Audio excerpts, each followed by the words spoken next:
Assalamualaikum warahmatullahi wabarakatuh. Kita masuk ke dalam pelajaran kembali pendidikan Pancasila dan Kewarganegaraan kelas 11 di pertemuan 12.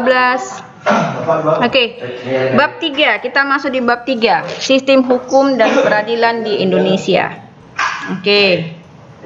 Pengadilan negeri kelas 1 saya gambarkan ya, bukan pengadilan negeri di Medan. Pengadilan negeri merupakan salah satu wujud dari kekuasaan kehakiman yang berlaku di Indonesia. Kekuasaan kehakiman merupakan elemen penting dalam konsep negara hukum yang berlaku di Indonesia. Konsekuensi dari tetapnya negara kita sebagai negara hukum adalah bahwa segala kehidupan kenegaraan selalu berdasarkan kepada hukum. Untuk menjaga dan mengawasi bahwa hukum itu berlaku dengan efektif tanpa adanya pelanggaran-pelanggaran serta penegakan keadilan, maka di negara kita dibentuklah lembaga peradilan. Lembaga peradilan merupakan sarana bagi semua pencari keadilan untuk mendapatkan perlakuan yang semestinya di dalam hukum. Ya, itu dia pengadilan. Kita masuk di subpokok bahasanya, itu sistem hukum di Indonesia. Makna dan karakteristik hukum. Ya, sini ada gambar para pengguna jalan yang mematuhi peraturan lalu lintas. Ya. Kehidupan manusia akan aman dan damai. Coba kamu bayangkan jika seandainya di negara kita tidak ada hukum, dapatlah diperkirakan kesemrautan akan terjadi dalam segala hal, mulai dari kehidupan pribadi sampai kepada kehidupan berbangsa dan bernegara. Contohnya, kalau seandainya tidak ada peraturan lalu lintas, kita tidak akan dapat memperkirakan ke arah mana seorang pengendara kendaraan bermotor akan berjalan, di sebelah kiri atau di sebelah kanan. Pada saat lampu menyala merah, apakah pengendara akan berhenti atau jalan? Dengan adanya peraturan lalu lintas, maka para pengendara kendaraan bermotor harus berjalan di sebelah kiri. Jika lampu pengatur lalu lintas berwarna merah, maka semua kendaraan harus berhenti. Arus lalu lintas menjadi tertib dan keselamatan orang pun dapat terjamin. Oke. Hukum merupakan aturan, tata tertib, dan kaidah hidup. Akan tetapi sampai saat ini belum ada kesepakatan yang pasti tentang rumusan arti hukum. Menurut Van Alverdon, definisi tentang hukum adalah sangat sulit untuk dibuat karena tidak mungkin untuk mengadakannya sesuai kenyataan. Akan tetapi sulit merumuskan definisi yang baku mengenai hukum. Di dalam hukum terdapat beberapa unsur.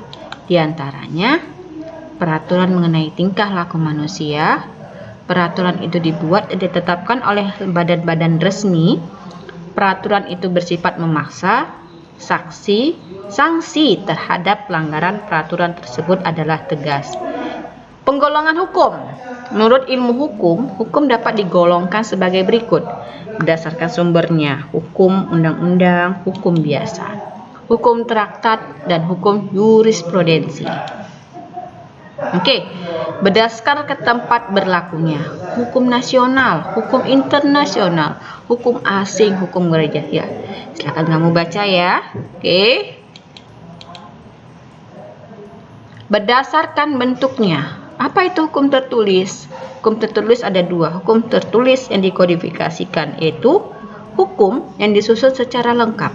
Yang kedua, hukum tertulis yang tidak dikodifikasikan, yaitu hukum yang meskipun tertulis tetapi tidak disusun secara sistematis. Hukum tidak tertulis yaitu hukum yang hidup diyakini oleh warga masyarakat serta dipatuhi dan tidak dibentuk menurut prosedur formal, tetapi lahir dan tumbuh di kalangan itu sendiri. Contohnya, jangan makan di depan pintu, nanti jodohnya jauh, pamali. Itu dia tidak tertulis.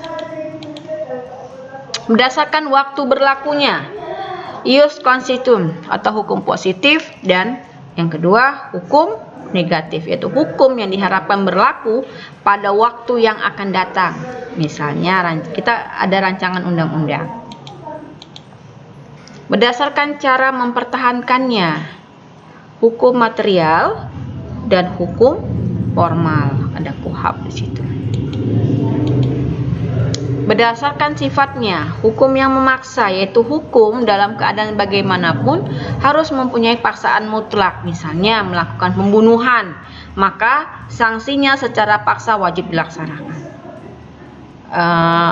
Berdasarkan sifatnya yang kedua, hukum yang mengatur, yaitu hukum yang dapat dikesampingkan apabila hak-hak pihak-pihak yang bersangkutan telah membuat peraturan sendiri dalam suatu perjanjian.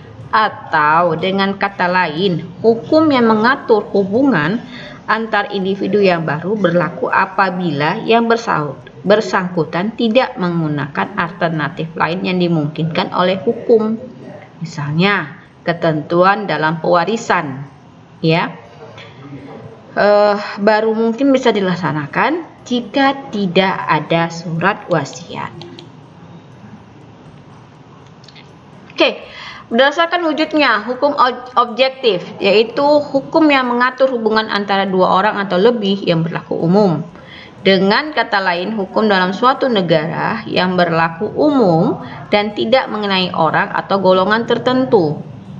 Hukum subjektif, yaitu hukum yang ditimbul dari hukum objektif dan berlaku terhadap seorang atau lebih. Hukum objektif sering juga disebut dengan hak. Berdasarkan isinya, hukum publik. Hukum publik itu ada beberapa bagian, yaitu hukum pidana, hukum tata negara, hukum tata usaha negara, hukum internasional. Hukum privat. Itu hukum yang apa itu? Yaitu hukum yang mengatur hubungan antara individu satu dengan yang lain, termasuk negara sebagai pribadi. Hukum privat terbagi atas hukum perdata dan hukum perniagaan. Oke, terima kasih kamu sudah melihat, memahami dan mengamati dan memahami video PowerPoint saya, video pembelajaran. Oke, kita lanjut di tugas yang akan kamu bahas karena kamu sudah melihat PPKN di pertemuan 12 ini. Saya tutup. Assalamualaikum warahmatullahi wabarakatuh.